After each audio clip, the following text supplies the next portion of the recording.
아까도 뒤에 SBS를 다 보셨지만 이제 우리 자살을 줄여야 된다는 것은 당연히 우리 주승용 부의장, 국회 부의장님께서 관심을 갖고, 특히 저는 누차 나는 말씀드렸습니다만 국회가 관심을 갖는 것이 굉장히 중요하다고 생각합니다. 이렇게 고위층에 계신 부의장님이 관심을 갖고 있으니까, 아까 부의장님이 말씀하셨듯이 교통사고가 13,000명을 무려 3,000명으로 줄여주셨듯이 주승용 부의장님께서도 자살을 13,000을 3,000으로 줄이시게 하는데, 국회도 중요하지만 물론 정부 그리고 여기 계신 시민단체도 중요하지만 저는 언론이 굉장히 중요하다고 생각합니다. 언론이 도와야지, 언론이 국민들한테 계몽을 하고 해야 되는데, 아까 보셨지만 이 SBS가 저 방송을 29씩 하려면 1년이 걸렸습니다. 언론들이 이렇게 자살 문제를 다루지 않으려고 합니다. 어떻게 하면 자살에 대해서 풀라고 휴식을 하고 그랬는데, 저기 하셨던 동세호 부장님께서 굉장히 지대한 관심도 갖고 그래서 20분간 방송을 했는데, 오늘 그래도 5차 기간별 역할 대책에 대해서 아까 이은국 교수님이 굉장히 의미 있는 여러 가지 제도를 발표를 해주셨는데, 오늘 토론은 여기에 나오신 분들을 간단히 소개를 시켜드리고 그리고 토론을 진행하도록 하겠습니다. 우선 서울시 자살예방센터장을 일선에서 맡고 있는 황순찬 센터장님 소개해드리겠습니다. 그다음에 아까 텔레비에도 열심히 나오시고 1차서부터 4차까지 지속적으로 관심을 갖고 또 이 문제를 제기해 주시고 있는 우리 백종우 자살예방협회 사무총장을 소개시켜드립니다. 그 다음에 수원과학대 사회복지학 교수이신 이은진 교수님을 소개했습니다. 마지막으로 자살예방정책과가 2월달에 만들어지고 전임하셨던 전병숙 과장님이 한 6개월 계시다가 새로 부임하셔서 오신 지 얼마 안 됐지만 굉장히 의지와 열심히 참여해 주신 보건복지부의 장영진 과장을 소개시켜드리겠습니다.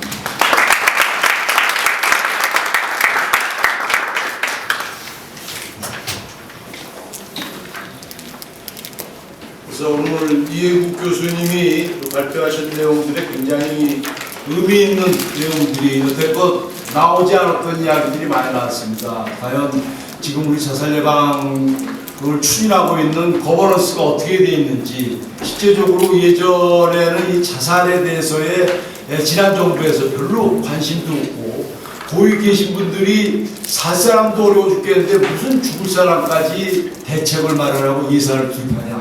이러다 보니까 자살에 대해서 예산도 줄고 의지도 약하다 보니까 13,000명씩 갔던 것이, 그래도 이 문재인 정부 들어서면서의 국정과제에 집어넣고 44번에 집어넣고, 또한 자살예방 정책관을 만드시고 또 총리실에 그런 대책, 국민생명 지키기 그런 단을 만들어서 산업안정과 교통안정과 자살예방을 추진하고 있기 때문에 많이 줄어들 거라고 생각드는데, 그래도 여태껏 상당히 체계가 제대로 미흡해서 일본 같은 경우에는 2003년에 10만 명당 40명씩 자살이 발생이 돼서 대통령실, 즉 내각부에서 추진을 해서 자살이 줄었는데, 우리는 이제 그래도 이렇게나마 총리실을 올렸습니다만, 그러한 또 거버넌스 문제라든가 중앙정부하고 광역하고 기초단체 이러한 문제들, 또 민간단체들의 문제들, 이런 문제들을 잘 지적을 하셨고, 외국의 사례에 대해서도 저희들이 잘 접하지 못했던 호주의 사례라든가 미국 사례들을 지적해 주셨는데, 여기에 대한 내용들을 토론을 시작하도록 하겠습니다. 먼저 토론은 우리 일선에서 제일 열심히 뛰고 계신 황순찬 센터장님부터 토론해 주시겠습니다. 네, 반갑습니다. 서울시 자살예방센터의 황순찬 센터장입니다. 여기 큰 자리에 불러주셔서 너무 영광스럽고요. 제가 그 이국 교수님 이야기 들으면서 거의 대부분은 다 동의할 수 있는 내용이라서 몇 가지만 말씀드리도록 하겠습니다. 우선 이제 자살에 대해서 여러 가지 말씀들 하셨지만, 저는 또 그런 생각이 들었습니다. 현대 우리 시대에 가장 가난한 사람들이 누구일까? 어떻게 보면 자신의 수명대로 살지 못하는 사람들, 여명대로 살지 못하는 사람들이 어쩌면 우리 시대에 가장 가난한 사람들이 아닐까 하는 생각이 들었고, 그런 면에서 그런 분들을 잘 챙기는 것이 사회복지적인 측면에서도 굉장히 중요하다라는 말씀 드리고 싶고요. 그 다음에 현장에서 자살 시도자나 이제 이런 분들을 만나보면 굉장히 좀 다른 측면들이 있습니다. 그러니까 우리가 알고 있는 표면적인 차원에서 뭐 경제적인 어려움 때문에 또 여러 가지 이제 뭐 대인관계 실패나 사회적 어려움 때문에 자살을 생각하시는 분들도 있지만, 굉장히 많은 대다수의 분들은 어렸을 때부터의 그 가정 내에서의 어떤 어려움들, 학대나 폭력, 그 다음에 가정 불화 이런 것들이 굉장히 누적돼 있는, 그러니까 생애 자체가, 삶 자체가 나쁜 스트레스로 굉장히 누적돼 있어서 어느 순간 그것이 이제 우리가 스트레스폴드 이펙트라고 해서 문턱, 임계치를 차고 넘칠 때, 그때 이제 어떤 촉발 사건과 같이 결부되면서 많이들 힘들어하시는 것 같아요. 그래서 실제로는 자살 시도를 하시고 나서도 내가 무슨 이유 때문에 정확하게 자살을 행동을 했는지 잘 모르겠다, 이런 말씀도 많이 하시거든요. 제가 좀 주목하는 거는 우리나라에서 가장 자살을 많이 하시는 40대, 50대 남성분입니다. 근데 중요한 게 이렇게 가장 많이 자살을 하심에도 불구하고 일선 현장에서는 이런 분들을 만나서 관리하기 어렵다는 거죠. 실제로 만날 수도 없고. 그런데 이제 쭉 말씀하셨지만 정신건강복지센터나 보건소나 그 각 지자체에서 자살 예방을 위해서 굉장히 많이 노력들을 하고 있지만 여전히 이렇게 과제 나열식으로 아이템이 너무 많아요. 근데 그런 사업들을 소화하다 보면 실제로는 정말 중요하게 자살 보호를 해야 될 분들을 만나기 어려운 경우가 굉장히 많다는 거죠. 만나도 실질적으로 그분들이 원하는 욕구에 맞는 서비스를 제공하기가 굉장히 한계가 있고요. 그래서 아까 이제 이욱 교수님 말씀하셨지만 우리 그 사업 자체가 뭔가 이렇게 좀 의미 있게 중점 사업이라든지 기본형 사업도 좀 필요하고, 그 기본형 사업은 일본 예를 말씀하셨지만 전체적으로 같이 하면서 그 지역에 맞는, 또 연령별 특성에 맞는, 그래서 지역의 어떤 위험성을 이용한다거나 또 고위험군들을 좀 이용하거나, 그래서 이 지역에 가장 우선순위를 두고 사업들을 할 수 있는 좀 다양성이 좀 확보돼야 되지 않을까 하는 생각을 해봤고요. 우리나라에서 이제 거버넌스에 대한 이야기들 많이 하시는데 잘 개념이 명확하지가 않아요. 거버넌스가 뭔지, 뭐 빵 이름인지 뭔지 잘 모르겠어요. 왜냐하면 거버넌스로 모여가지고 실제로는 그 파트너십을 이루고 조인트 워킹을 해야 되는데 그런 경우가 없이 그냥 MOU만 체결하고 우리가 이렇게 많은 기관들과 함께하고 있다. 근데 실제 사업 내용은 없어요.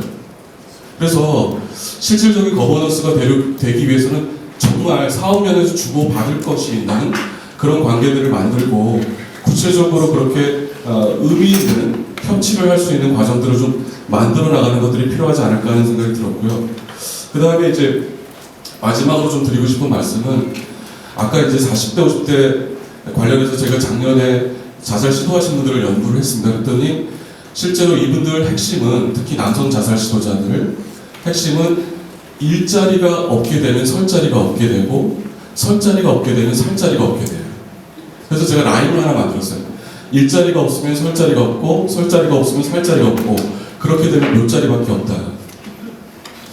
실제로 그렇게 경제적인 어려움에 처하게 되면 가족 해체가 되고, 그 다음에 가족 이제 이혼을 하시게 되고 혼자 사시게 되면서 그 외로움과 힘듦 이런 것들을 견디지 못하고 아까 말씀하신 대로 술만 드시다가 결국 자살 행동을 하시게 되는 경우가 많은데, 지금 올해 청소년 자살이 계속 늘고 있는데 이 40대, 50대 가정들이 무너지면서 마찬가지로 연쇄적으로 젊은 세대, 청소년 세대의 자살도 계속해서 증가시키는 원인이 되고 있습니다. 그래서 포커싱을 한다면 우리가 모든 연령대를 다 할 수 없으니까 어떤 특정 연령대, 특히 지금 제대로 만나기 어려운 이 40대, 50대 중년의 남성들을 좀 포커싱을 해서 사업을 해보는 것도 괜찮지 않을까 하는 생각을 좀 해보고요. 그래서 그런 어떤 다양성들을 인정하는 사업, 그 다음에 실질적인 협치가 되는 거버넌스, 그리고 그런 것들을 꼭 정신건강 영역뿐만 아니라 이분들 하시는 말씀이 나를 환자 취급하지 않았으면 좋겠다.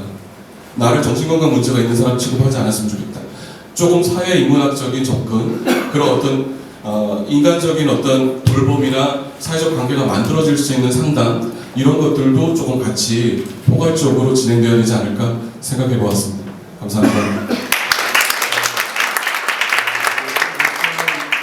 센터장께서는 지역별로 특성에 맞는 그런 자살 예방에 대한 매뉴얼을 갖다 만들 필요가 있다. 연령별, 특성별, 고위험군별로. 그리고 중요한 것이 민간협의회 이런 그런 단체들하고 MOU가 체결되어 있지만 구체적인 내용들이 없다 보니까 실제적으로 집행이 어렵다는 걸 말씀을 해주셨습니다.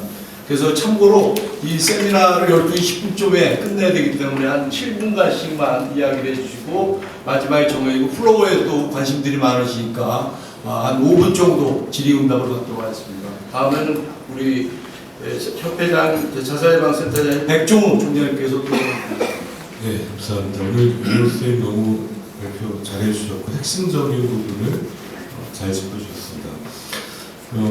특히 맨 뒤에 이제 그 중독 얘기를 하셨는데 실제 굉장히 중독은 저희 자살 시도자의 사실 절반 정도가 이제 음주 상태에서 일어나고 사망자는 한 40% 정도 됩니다. 굉장히 적지 않은 거기 때문에 중독 문제는 저희가 꼭 다룰 필요가 있다고 생각합니다. 이 거버넌스라는 게 결국은 이 여러 부처가 어떻게 하면 일을 잘할까일 텐데 지난달에 저희가 대만의 자살예방센터를 갔었는데 시장이 주재하는 자살예방 토론을 이제 3개월마다 한 번씩 하는데 거기에 이제 11개 부처가 와서 3개월 동안 한 일을 다 보고하는데 그 중에 한 부처는 대여처라는 게 옆에 말씀하신 경제적 어려움이 있는 분들한테 긴급자원을 대여하고 일자를 연계하고 이런 여러 가지 부처가 실질적인 일을 하게 되는 게 정말 중요하고 오늘의 이제 핵심 과제인 것 같은데 참 다행인 소식은 지난주에 국회에서 자살예방정책위원회가 총리실 산하에 설치되는 게 이제 법이 통과됐기 때문에 이제 내년부터는 좀 더 법적 근거를 가지고 잘 추진돼야 될 텐데 하여튼 그게 MOU나 그냥 회의만 진행되고 실질적으로 일이 돌아가야 되는데 그렇지 않으면 그냥 보여주기에 회의에 그치는 것이랑 또 여러 기획, 법제도도 정비 이런 20년간의 노력을 여러 사람들이 모여서 같이 했기 때문에 이 교통사고를 줄일 수 있었던 거랑 마찬가지로 자살에 있어서도 공공이 할 일, 민간이 할 일, 또 협력해서 할 일들을 잘 나눠야 되겠다고 생각합니다. 거기서 볼 때 예를 들어서 이제 여기 계신 선생님들도 많이 가보셨지만 일본의 지금 자살 예방을 하는 단체들, 민간 단체에서 가장 열심히 하는 사람들은 대개는 본인이 자살 시도를 했던 사람들이 꽤 많이 참여합니다. 그리고 노인이 많습니다. 저희는 이게 굉장히 중요하다고 생각하는 게 저희가 올해가 베이비 부머 세대가 이제 환갑을 넘어서기 시작한 첫 세대고 지금부터 한 15년간 연 거의 100만에 가까운 사람들이 이제 은퇴를 시작합니다. 이전 세대의 노인 자살이 급증했었는데 이 세대가 이전처럼 높다고 하면 우리나라 자살이 높아질 수밖에 없고 그게 아니라 이 세대가 그래도 좀 더 노년을 준비했고 사회에 참여하고 기여하는 문화를 새로 만들 수 있고 이것을 또 정부가 지원해서 요즘에 그런 움직임들이 많이 있습니다. 이 시니어 강사들 지금 60세 이상의 분들이 지역에서 자살을 줄이고 좀 더 생명을 존중하고 이런 데 기여할 수 있는 커뮤니티가 만들어진다면 우리는 이후의 자살률의 감소에 큰 영향을 주게 될 것이라고 생각합니다. 그래서 이제 예를 들면 이제 중앙자살예방센터가 2012년에 만들어져서 지금 괜찮니와 같은 캠페인을 합니다.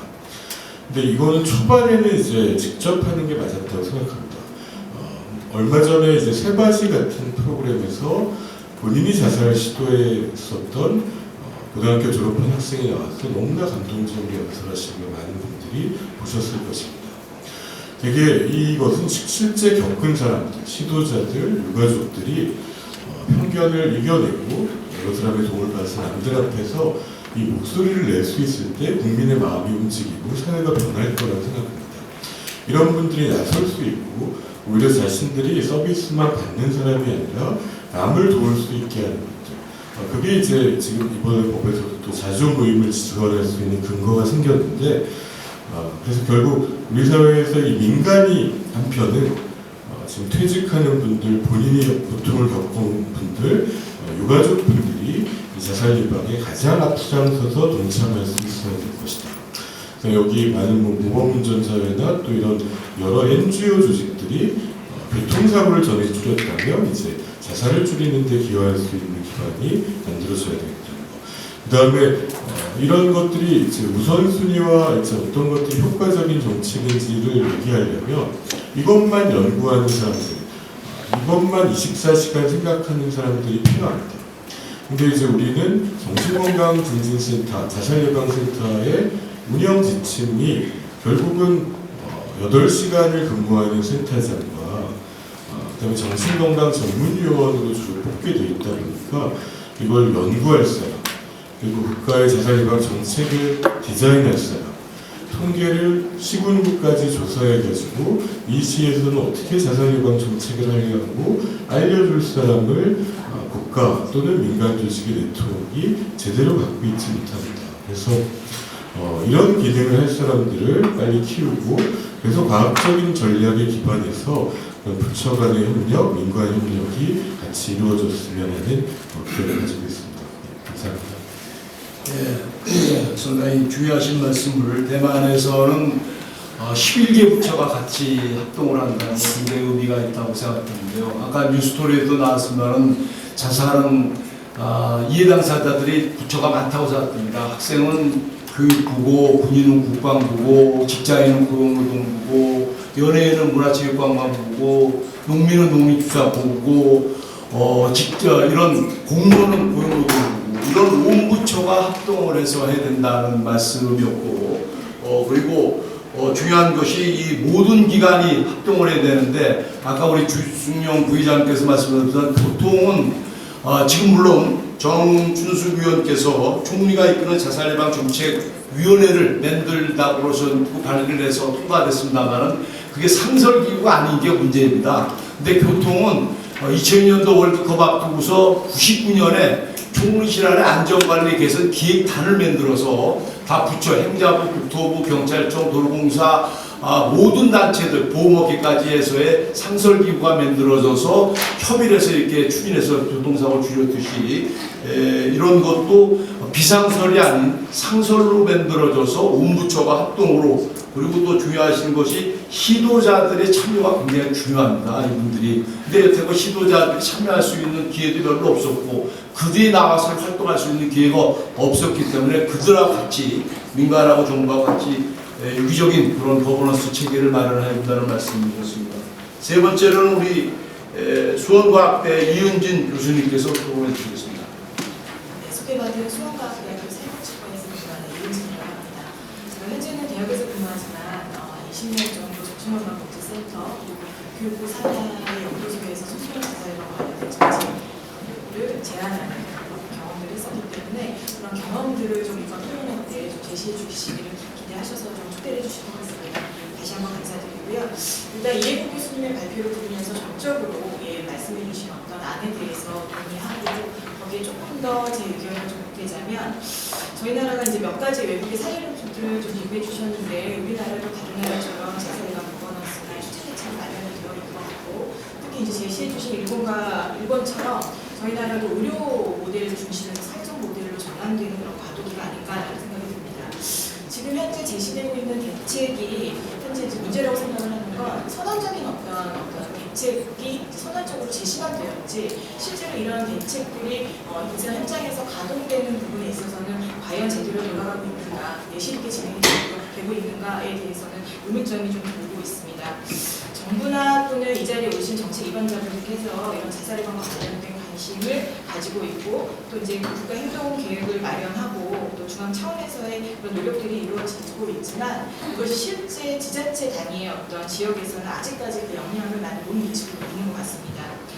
지자체 단체장의 관심이 적은 지역의 경우에는 아까 이제 이해국 교수님께서 네트워킹이 되게 중요하다고 말씀하셨는데 형식적인 어떤 시스템을 구축한다거나 또 생활조정위원회나 이런 것들이 운영되고 있지만 거의 대부분 정신건강복지센터나 자살예방센터의 하나의 어떤 자살예방 사업에 대한 운영에 대한 자문만 제시되고 있는 정부의 운영이 되고 있기 때문에 이런 국가 정책의 실효성을 좀 높이기 위해서 내년부터 국무총리께서 실제로 이 사업에 대해서 챙기시는 것처럼 지자체단체의 단체장이 관심을 높이고 지자체단체장이 이런 사업들을 좀 제대로 챙길 수 있게끔 하는 그런 역할을 부여하는 것이 좀 필요하지 않을까라는 생각이 듭니다.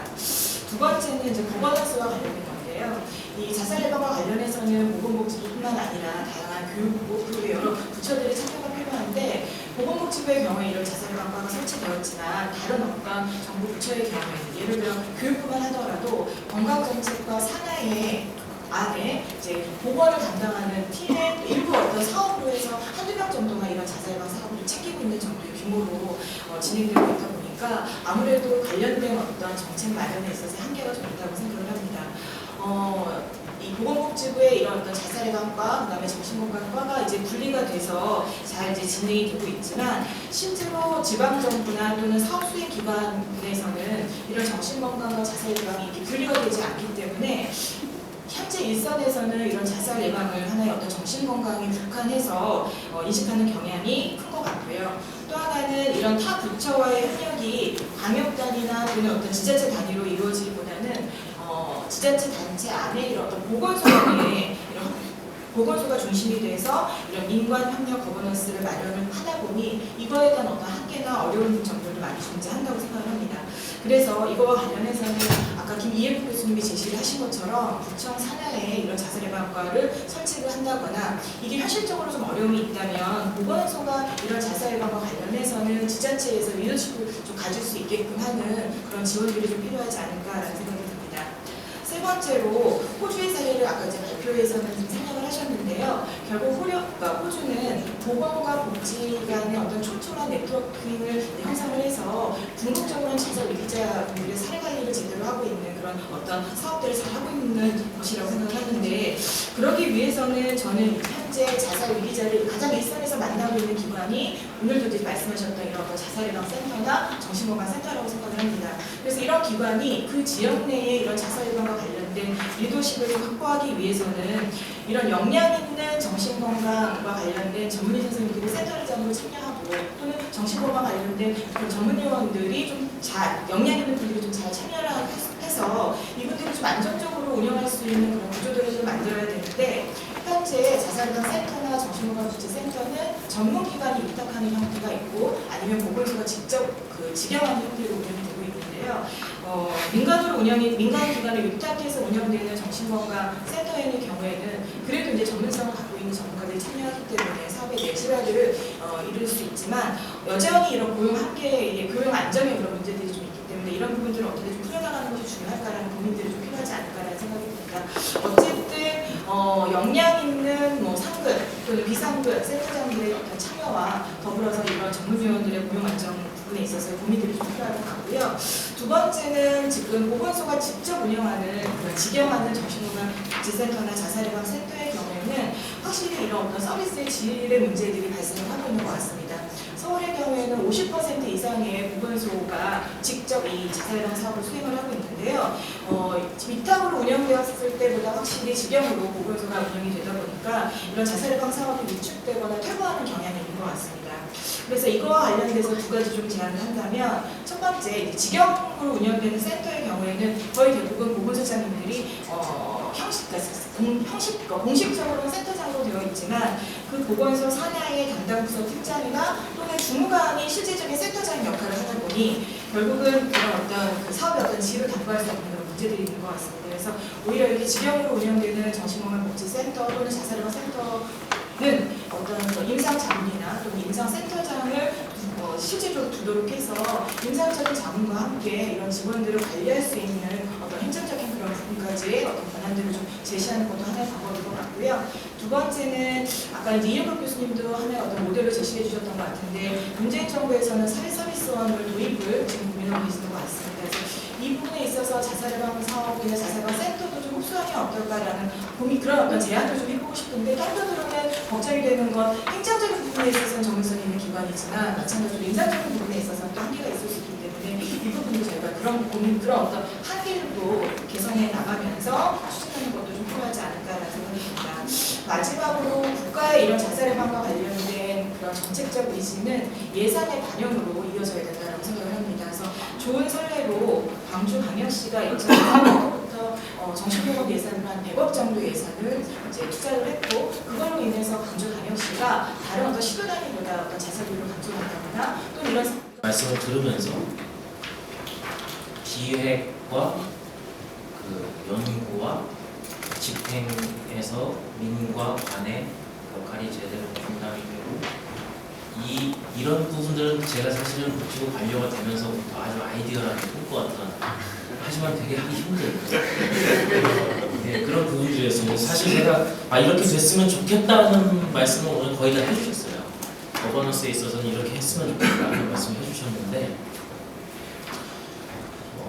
일단은 그 아까 범부처 대책 차원에서는 이제 저희가 그 국가 행동 계획을 세울 때 범부처 차원으로 행동 계획을 수립하고 총리 실장님이 주재하시는 국가 그 국민생명지키 3대 프로젝트 추진단에서 지금 점검을 하고 있는데, 많이 좀 그 상설적인 위원회나 총리가 위원장이 되시는 그런 그 회의체가 필요하다는 의견들이 많이 제기가 됐었고, 그 안이 국회에서 입법 발의가 돼서 총리 주재 회의체가 아까 말씀 나오신 대로 만들어지는 것으로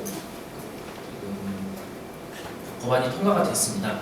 그래서 다만 아까 우리 조 회장님 말씀하신 대로 이게 상설의 사무국이 있거나 그런 상황은 아니지만 총리께서 주재하시는 회의를 통해서 저희가 법무처 차원에서는 매우 강력한 실행력을 담보할 수 있게 되었다라고 판단하고 있고요. 잘 지금 이제 내년 상반기 중에 구성을 해서 하반기에는 실행을 할 수 있을 거라고 생각하고 있습니다. 그리고 이제 일본 같은 경우에는 아까 방송에도 약간 나왔고 말씀 주셨지만 철저히 그 현장 중심으로 A라는 읍면동 혹은 그 일본의 어떤 지역에 자살률이 높은 사람은 20대 여성이다, 혹은 40대 그 직장인 남성이다, 이런 식으로 프로파일링이 되고, 그럼 이 지역에서는 어떤 정책이 들어가야 되는지가 중앙 차원에서 연구돼서 제안이 되고, 그 제안을 따라하면 될 수 있게 패키지화된 정책이 내려가고 있었는데요.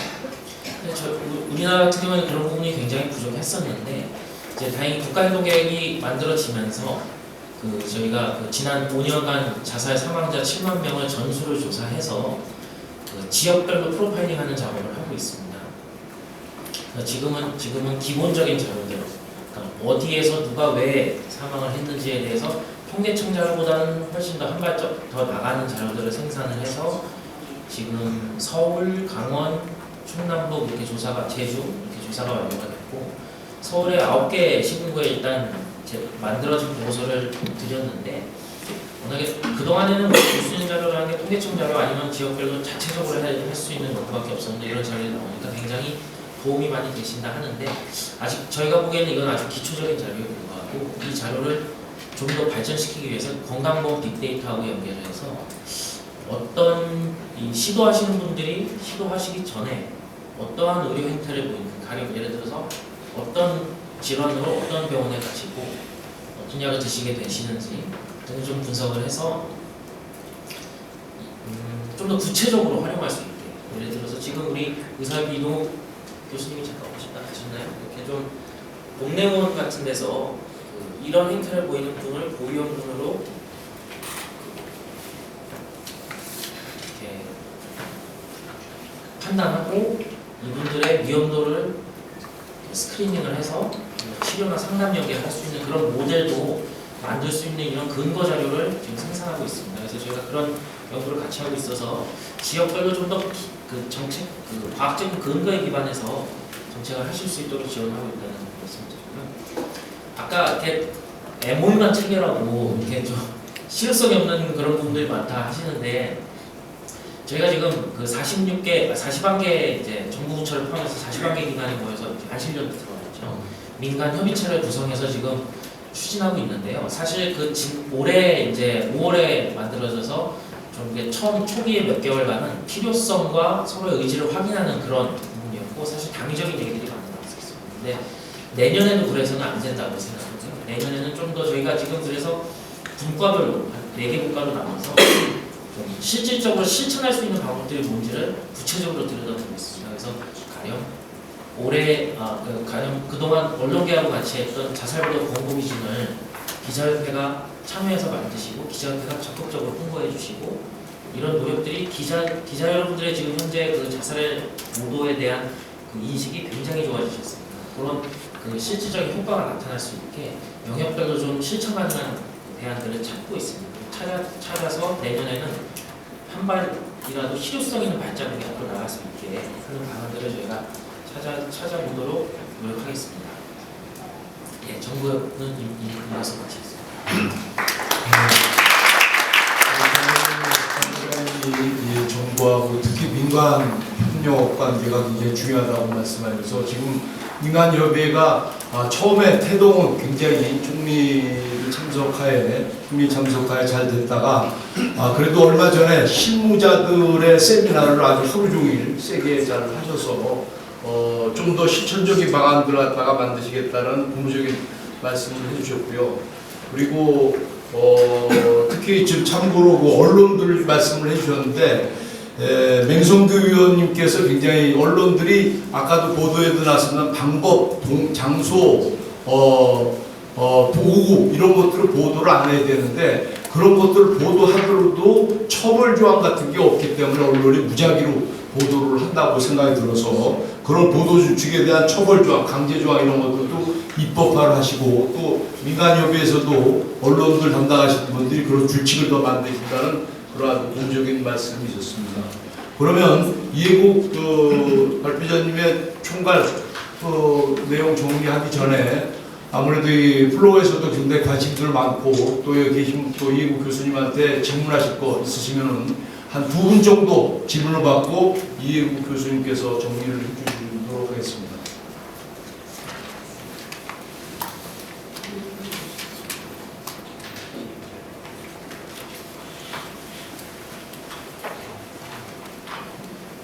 없으시면 제가 하나 장관장님께 부탁드리고 싶은 말씀이 있었습니다. 제가 사실 조직 부분에 있어서는 저도 토론으로 좀 참여하고 싶은 생각이 좀 컸었는데요.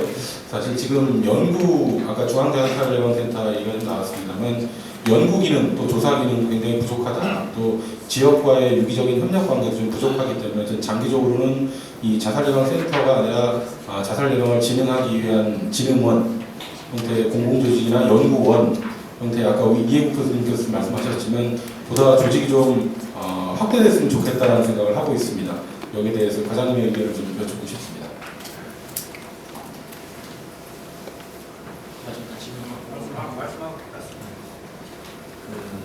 아까 그 연구기능 중앙자살예방센터 관련해서는 아까 발표 때였나요? 언제 됐나요? 난무하다는 단어가 나왔었는데 지금 사실 저희가 12년도에 그 자살예방협회와 함께 이제 자살예방센터를 설립하고 그리고 심리보험 기능을 위해서 중앙심리보험센터를 만들어서 사실 센터가 지금 그동안 적은 예산 또 적은 인력으로 어려운 여건 속에서 지금 그 하고 있는 많은 사업을 정착시킬 수 있도록 많은 노력이 있었습니다. 그런 노력들을 인정을 해줘야 되는 거기요.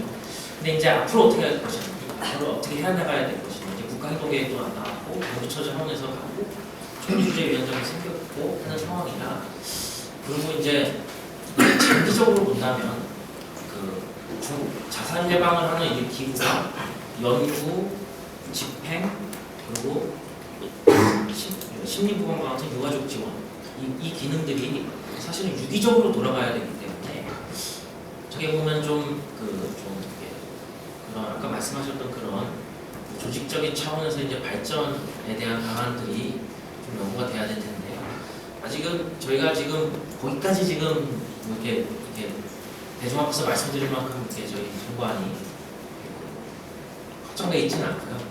다만 그런 부분에 대해서 저희가 생각하고 있고 지금 자살예방법 개정안에도 그런 부분들이 일부 들어가서 국회에서도 논의가 됩니다. 말씀드리겠습니다.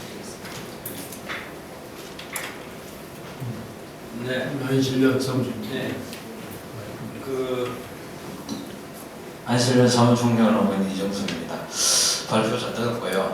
토론도 잘 들었습니다. 사실 작년에 자살 예방과 생겼는데 제가 보니 정부 부처로서 새롭게 과가 생기고 체제가 잡히고 지금 많은 우리가 이제 5차까지 제가 해보니까 요구도 있고 뭐 과제들도 제안하고 외국 사례도 하고 하는데 굉장히 지금 어떻게 보면은 빨리 많은 일을 하고 있다. 제가 보니 뭐 총리실도 조직이 생겨야 되고 또 예산도 2배씩 정부 부처에서 예산이 갑자기 2배씩 넣는 데가 거의 없습니다. 사실 굉장히 지금 국회 차원에서도 엄청나게 노력을 해주고 있고 우리 이런 걸 모아서 사실은 지금까지 있었던 걸 앞으로 장 과장 오셨다시피 연구 조직이라든지 이런 조직 문제, 시도 결국은 시군구 단위에서 제대로 스웨덴 같은 데 보니까 자살 위험군들이 상담하러 가면 집보다 더 상세하게 상담도 해주고 가고 싶다 할 정도로 그런 시스템이 결국 만들어져야 중앙에서는 다 못하거든요. 225개 시군구별로 제대로 된 시스템 아까 그게 만들어져야 된다. 보건소 단위에서 뭐 한두 사람이 해야 그건 절대 안 된다 저는. 그래서 그래 가기 위해서는 심도 있게 우리가 이런 제한된 것들을 앞으로 내년에 우리가 법을 개정하기 위해서는 종합적으로 1박 2일 하더라도 지금까지 토론자 참여했던 분들 전문가들 모시고 집중적으로 어떤 이런 세미나 공정인 차원을 하고 마지막에 이제 사무총장님께서 제가 한 말씀까지 다 이미 정리를 잘 해주신 것 같습니다. 이게 결국은 지역에서는 이제 위를 도나 뭐 국가나 이렇게 바라보고 이제 국가 뭐 중자방이든 어디든 상위 기관에서는 또 지역을 바라보고 일을 또 시키게 되는데 실제로 이 소통할 수 있는 구조는 갖춰져 있지만 우린 누구이고 어디로 가고 있는지에 대한 확신이 없기 때문에 그때그때 떨어지는 일을 대응을 하게 되고 마찬가지인 것 같습니다. 사실은 지금 과장님이 계시지만 한 2년 정도 계시는데요. 그러면 2년 동안 본인이 계시는 동안 무엇을 할 것인가, 내가 무엇을 할 수 있을까를 기본으로 사고할 수밖에 없을 것 같고요. 그러면 현재 중앙자방에서는 그때 1, 2년 사이에 떨어지는 이슈에 대해 리스판스를 하는 것도 어쩔 수 없습니다. 그리고 지역에서도 마찬가지죠. 1년 당장 생기는 이슈에 대응하는 것이 어쩔 수밖에 없는 거거든요. 그러면 정말 필요한 것은 우리는 누구이고 어디로 가야 되는지에 대한 지도, 로드맵이 필요하고 그대로 가기 위해서 어떤 거버넌스가 필요하고 어떤 조직과 예산과 인력이 필요하다. 그렇게 돼야 된다라는 걸 주장한 것이 아니고 우리가 가는 길이 거긴데 우리는 지금 어디쯤 있기 때문에 우리가 이걸 못하고 있어도 이건 어쩔 수 없는 거다. 아니면 우리가 그린 로드맵에 의한 우리는 이것 좀 하고 있어야 되는데 이게 안 되고 있다. 그럼 그건 대책을 마련해야 되겠죠. 그래서 이제 자살 예방 정책과가 생겼기 때문에 제가 볼 때는 가장 먼저 해야 될 일은 행동 계획이 나오려면은 왜 행동해야 되는지가 먼저 이 그림이 먼저 나와야 되는데 그림이 없는 상태에서 행동 계획이 먼저 나왔다. 근데 우리나라 시기고 그게 또 행정 시기고 또 그렇게 해도 일이 된다고 이해를 합니다. 하지만 조금 돌아볼 시간이 있으시면 직접 하기 뭐 하시면 전문가들한테 좀 뭘 조서라도 자살 예방 정책이 최소 5년 내지 10년 동안 어디로 어떻게 가야 되는지에 대해서 한번 그림을 좀 그리라고 시켜주시면 전문가들이 모여서 별도로 이렇게 전문가나 다학제 뭐 당사자 만나고 해가지고 그렇게 한번 플랜을 짜는 것도 가능한 대안이지 않나 생각합니다. 예, 그래서 뭐 지금 점심 시간이 다 돼서 또 여기 또 제 시간에서 끝내야 되는데요.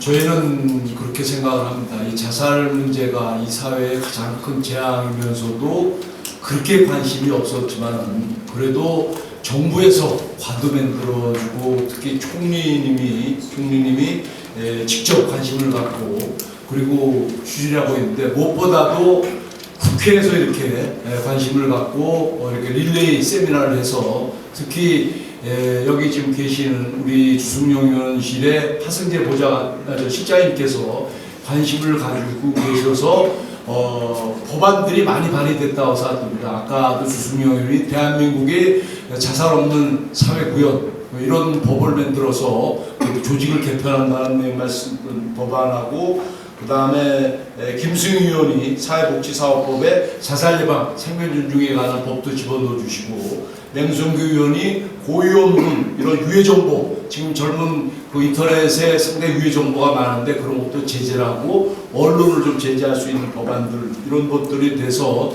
상당히 국회 자살 예방 포럼의 위원님들이 적극적으로 활동을 하셔서 저희는 교통사고가 이렇게 대폭 줄었듯이 이 자살도 저희들이 같이 국회와 정부와 그리고 민간과 그리고 언론 함께 하게 되면은 이 자살도 이 문재인 정부 5년 내에 한 30% 이상 줄일 수 있는데, 이것은 모두가 같이 나섰습니다. 우리가 일본에서 여태껏 자살이 개인 문제였지만 이제는 온 국민이 관심을 갖고 추진한다면 대폭 줄일 수 있는 그런 계기가 마련될 거라고 생각됩니다.